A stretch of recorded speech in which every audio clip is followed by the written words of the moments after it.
And while we do that, we'll just have a bit of a whisper ramble, I suppose.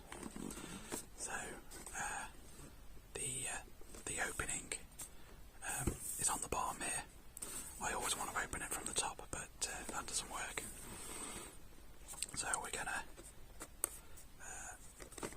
start at the right end and just quickly open this box up.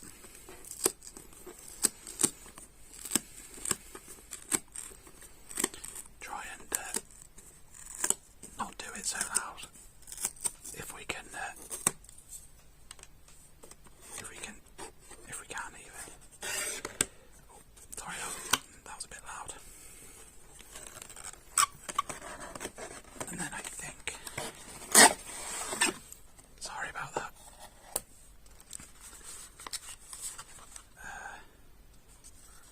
Okay, not quite sure what's in here. Oh, right.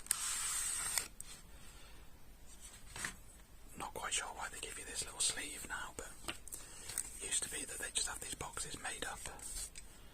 But yeah, there's a not really a usable decker box, but it will protect your cards while you open it at an LGS, I suppose. And then we've got the collector's booster sample pack, which I think I'm actually going to open at the end. So we'll put it there. We'll put it there for now.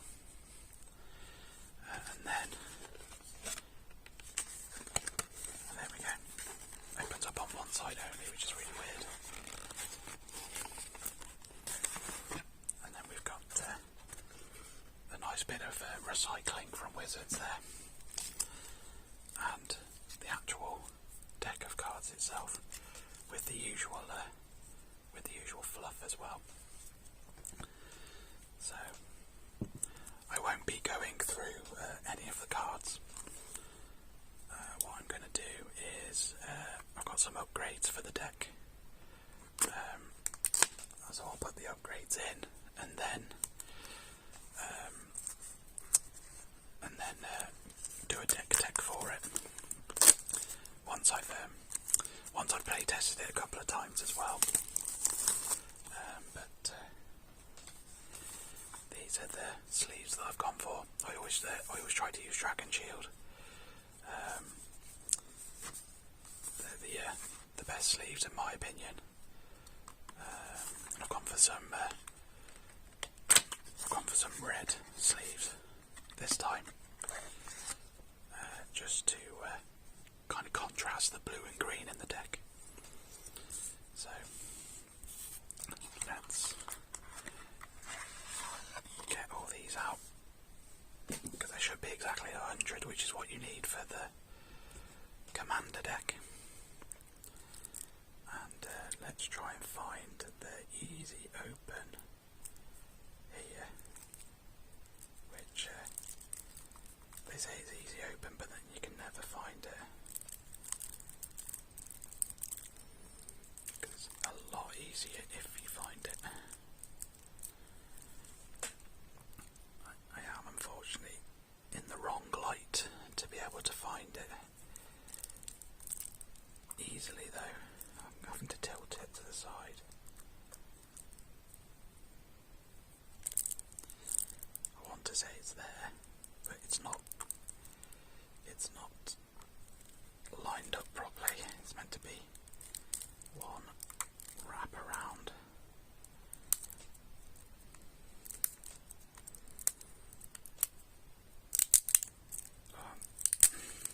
There we go. So, trying not to make wrinkly sounds, but failing at that. And then we've got the thick commander card, which I'll put here for now. And then we've got some tokens, which are double-sided, which is really good. And then one more bit of fluff there, which I'll put over here. We've got the two commanders for the deck, which which is Hakbal of the Surging Soul, and Zol Toyak, the Smiling Flood. When I actually build this deck, I'm not going to use either of these. I think I'm going to use the Uncommon Commander, the Uncommon Legendary, from the set. He's only a 2-drop, which I like. I like 2-drop commanders, and he helps you ramp a lot if you explore. So I'm going to give him a go, and then I'm going to give this guy a go and see which one I like more. But this is the main commander of the deck, which I will go through just to give you a bit of insight into what the deck's about. So for 2, a green and a blue, you get a 3/3 merfolk scout. At the beginning of combat on your turn, each merfolk creature you control explores. And whenever Akbao of the Surging Soul attacks, you may put a land card from your hand onto the battlefield. If you don't, draw a card. So, it's not that he's a bad commander, he's actually really good. But for a 4-drop 3/3, I'm not sold on him. The other one, which we'll find in the deck, is a 2-drop 2/2. That whenever you explore, you may if you find a land card, you can put it onto the battlefield. And if you find a non-land card, you can put a +1/+1 counter on your commander as well as the creature that explored. So it sort of gives you extra benefit for exploring. But yeah, we'll start sleeving up the deck. And yeah, super excited for this set. I've done 1 draft at the moment, which I won, which I'm super happy about, and I can't wait to do a couple more drafts.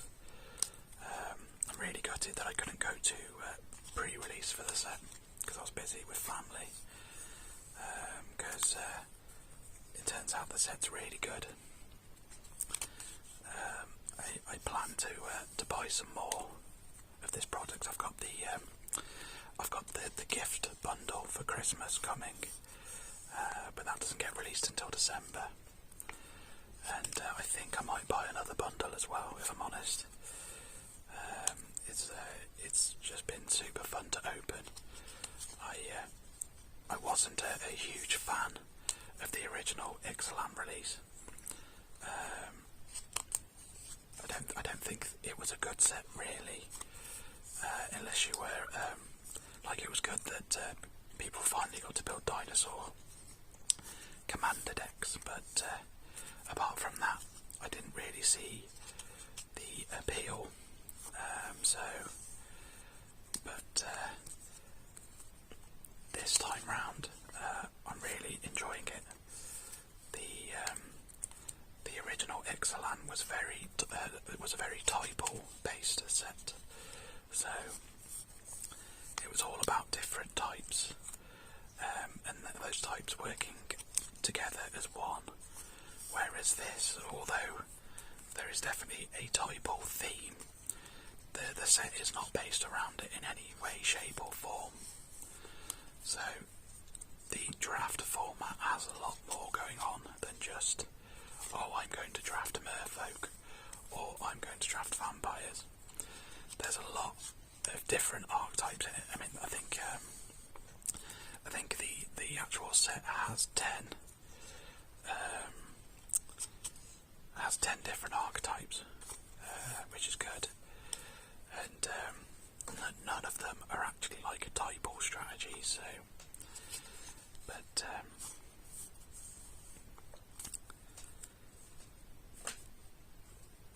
yeah, it was fun to draft for sure, and can't wait to do it again. It's a bit of a shame that this set came out so close to Christmas, though. Because if it hadn't have done, I might have actually bought my first booster box in a long time. I don't tend to buy booster boxes unless it's a 10 out of 10 set sort of thing, which best set to do that for me was mystery boosters, and I ended up acquiring a small cache of those booster boxes to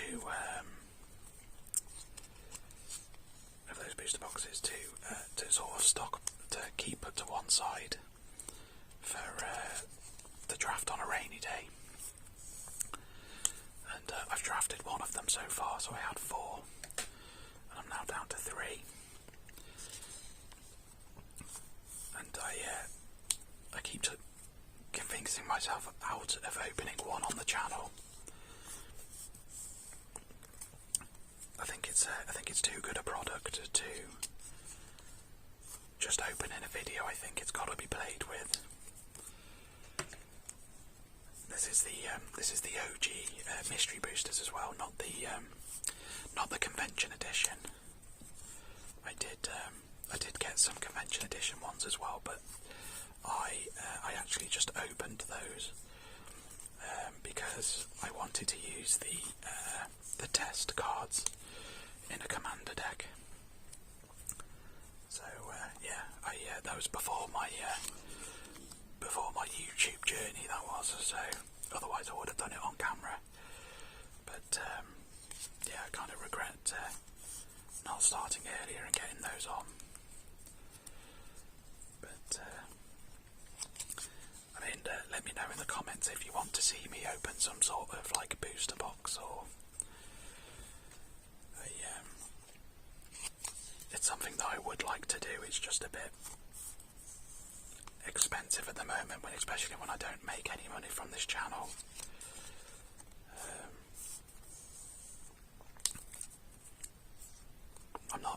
It's not something that I'm aiming to do. If I can make money from it, then great. But this is a hobby for me. It's not, I'm not aiming for it to be a job. But again, if the opportunity's there, I think I won't say no to it. But I was really, when they previewed the commander decks, I was really intrigued by this deck. I was also intrigued by the dinosaur deck as well, but that one got pre-ordered very quickly. So I've not been able to acquire that deck yet. I can do, but in the UK these decks tend to go for about 40 quid retail, maybe 45. And the dinosaur one is going for about 65 at the moment. So trying to, if I can find one for 40 quid, I'll pick it up. But if not, just wasn't meant to be. But I managed to pick up this merfolk deck for I think it was about 28 in the end. There was a store that was just selling them off really cheaply, even though they hadn't actually released yet. And at first I thought, oh, it's going to be a bit of a, it's going to be a bit of a con. I paid for it on my credit card, thinking, oh, I'm just going to have to claim it back because it's never going to turn up. And lo and behold, turned up on the Monday after release. So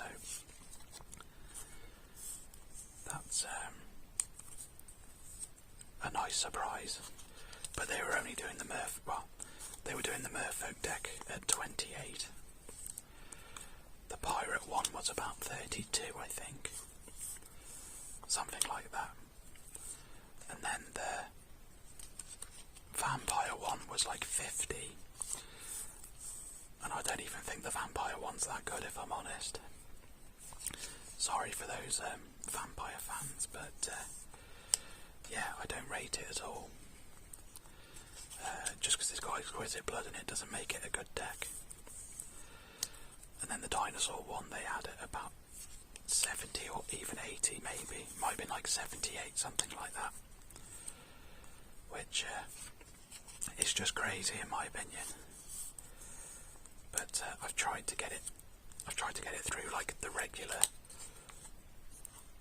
sellers in the UK, like Game and HMV, but unfortunately none of them have got stock yet, so we'll just have to wait and see.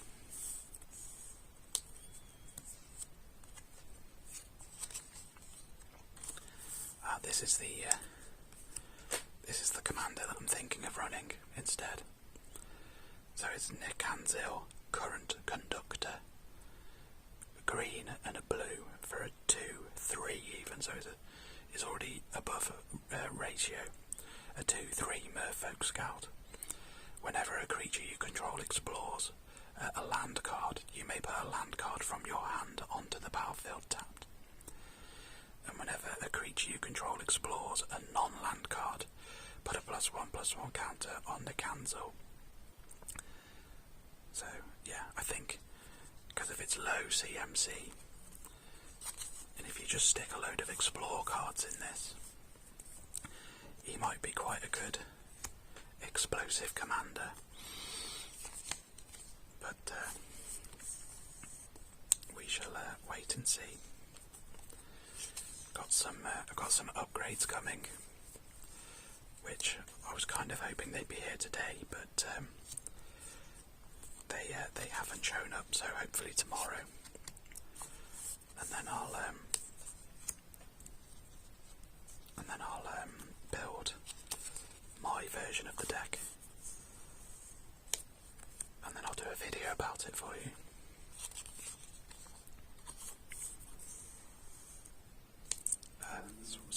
One of my favourite cards ever, Grove Spiral. Love a good bit of Seb McKinnon artwork, and yeah, I even like the Japanese Archives one from Strixhaven. That was a really cool piece of artwork as well. But I always love a bit of Seb McKinnon. It's good to see that they're still using his artwork, even if they won't commission him. But yeah. One of the things that I liked about this deck as well was that, I mean, all of the Ixalan decks were pretty good, to be fair, but I liked the fact that they came pretty well stacked with good cards. There wasn't any like glaring omissions for cards in the deck, and the cards that I've bought to go in this deck were really cheap as well, so it's not like I had to. I mean, the obvious inclusion for this deck is a doubling season, which is a very expensive card, but thankfully I have one of those spares for it to go straight in. But yeah, apart from doubling season, there isn't a lot of expensive cards that can go in it, so Cavern of Souls is another one actually.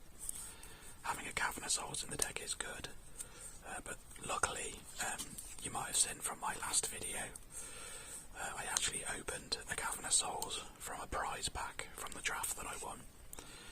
So I'm a very lucky man, and that will be going into this deck for sure. So I was very lucky to open that.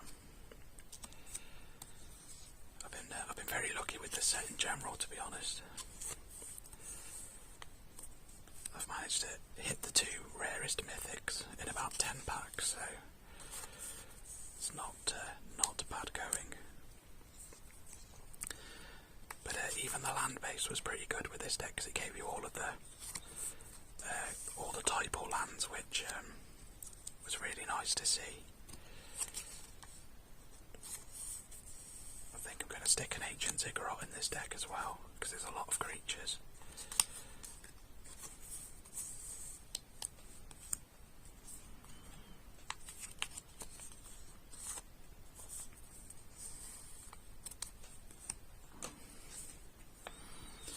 And I might even replace the basic lands with the full art lands from the set, because I really like those. It's going to be slightly expensive to do that though, but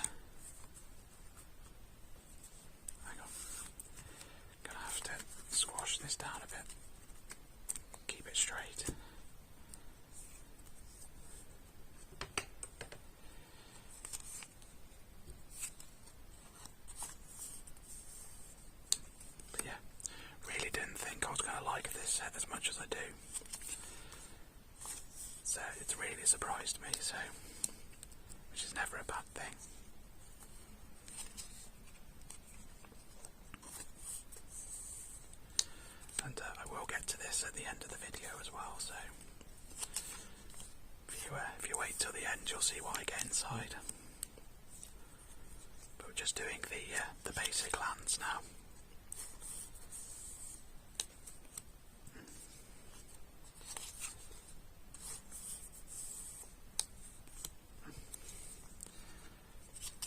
Someone made a very good point online that all of the island cards, so all the basic island cards, even the full art, none of them actually show any islands or any like form of real water. There's a bit of a lake, but the main focus is the temple there. And then the main focus for this one is this like monument underground. So again, it's surrounded by water, but you have to really look for it. Which is a shame, really, considering the last Ixalan set was all about islands. So, like the main hub of the world is an island. So, but you know, they can't always get it right, can they?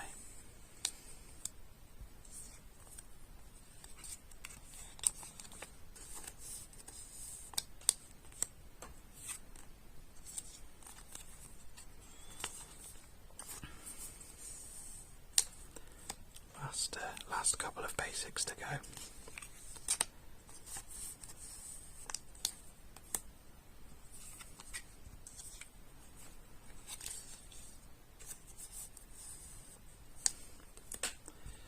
And looks like I've got some spare sleeves, which is interesting.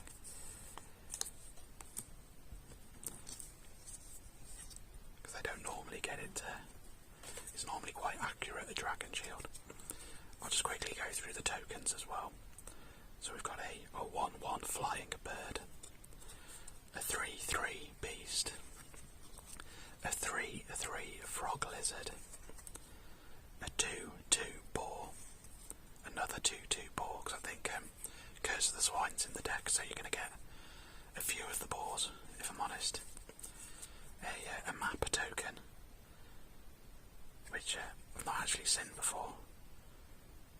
It's a token artifact where you pay 1, tap it and sack it for target creature to explore, and you can only activate it as a sorcery.